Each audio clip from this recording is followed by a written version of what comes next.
Assalamualaikum warahmatullahi wabarakatuh. Perkenalkan, saya Arvira. Di sini saya akan melakukan uji explanatory factor analysis. Pertama adalah kita masuk ke SPSS. Di sini saya sudah memiliki data dari variabel satisfaction dengan 7 items. Langkah pertama adalah kita masuk ke analyze.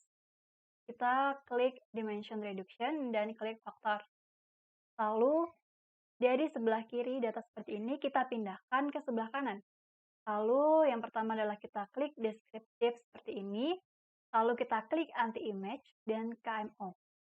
Lalu continue. Setelah itu masuk ke extraction. Kita klik, lalu kita klik script plot. Lalu kita continue. Lalu ke rotation, kita klik varimax dan continue.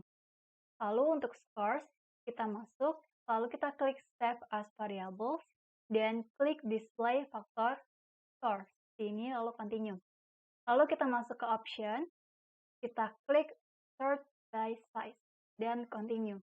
Lalu kita OK-kan. Di sini akan muncul hasil datanya seperti ini, dan di sini sudah ada masing-masing dari faktor analisis di sebelah kiri, dan hasilnya di sebelah kanan.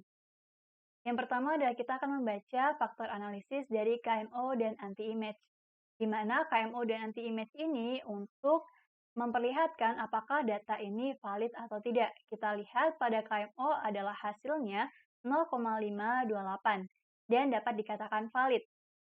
Lalu untuk anti-image metric, kita lihat di sebelah anti-image correlation, di sini sudah terdapat huruf A, ini pada atas angkanya, di sini dapat dikatakan valid. Lalu kita masuk ke communalities, di mana output dari communalities ini akan memperlihatkan sumbangan efektif dari masing-masing items ini, berapa persen mereka menyumbang untuk menghasilkan faktor.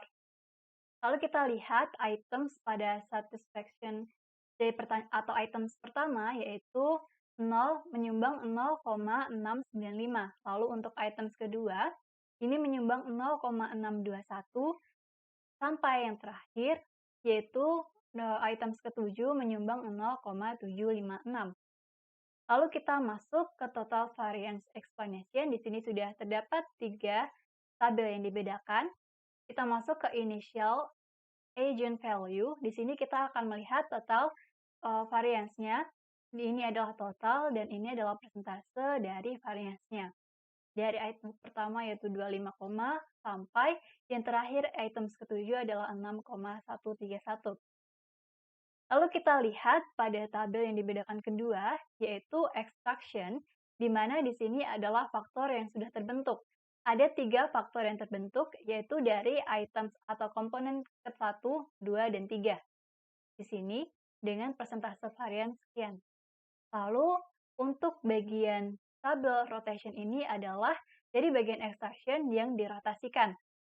Lalu kita masuk ke script plot, di mana di sini ada agent value-nya adalah lebih dari 1.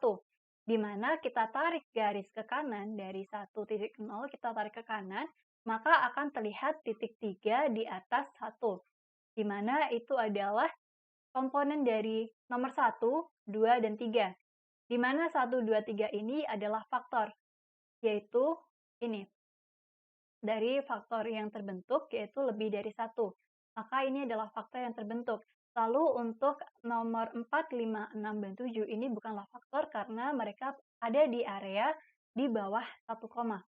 Lalu kita masuk ke komponen matriks, di mana komponen matriks ini adalah correlation dari masing-masing items ke faktor-faktor yang sudah terbentuk. Kita lihat, pada items yang ketujuh, ini terdapat komponen dari faktor 1, 2, dan 3, di mana korelasinya adalah items ketujuh pada faktor 1 ini korelasinya adalah negatif 0,769 dan pada faktor 2 yaitu 0,028, pada faktor ketiga yaitu negatif 0,405 dan seterusnya sampai ke items yang terakhir yaitu items kedua atau pada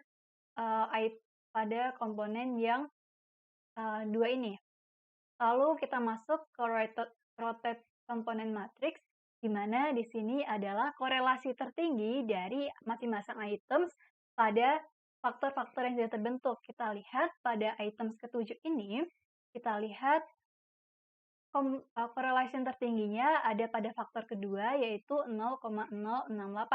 Lalu untuk items yang ke-1, kita lihat lagi bahwa komponen tertinggi terdapat pada faktor yang pertama, yaitu 0,782. Untuk items kedua adalah 0,777. Untuk berikutnya adalah 0,348. Lalu yang berikutnya adalah 0,287. Lalu sampai yang terakhir yaitu pada items kelima, yaitu 0,391. Lalu kita masuk ke komponen transformation matrix, di mana pada komponen transformation matrix ini untuk melihat apakah variabel dapat dilanjutkan untuk dianalisis atau tidak. Kita lihat pada komponen pertama yaitu 0,856. Lalu yang kedua adalah 0,253 dan yang terakhir adalah komponen 3 yaitu 0,338. Di mana variabel dapat dikatakan dapat dilanjutkan untuk dianalisis yaitu jika berada di area lebih dari 0,5. Dan jika berada di area 0,5, maka variabel tidak dapat dilanjutkan untuk dianalisis. Di mana di sini pada komponen pertama 0,856 ini adalah lebih dari 0,5, maka variabel dapat dilanjutkan untuk dianalisis. Sedangkan pada komponen 2 dan 3 tidak dapat dilanjutkan untuk dianalisis karena berada pada area kurang dari 0,5. Lalu kita masuk ke SPSS, di mana di sini sudah terbentuk variabel tambahan atau 3 variabel baru yang masing-masing ini adalah faktor yang sudah terbentuk dari hasil yang kita uji tadi. Baik, berikut uji yang dapat saya lakukan.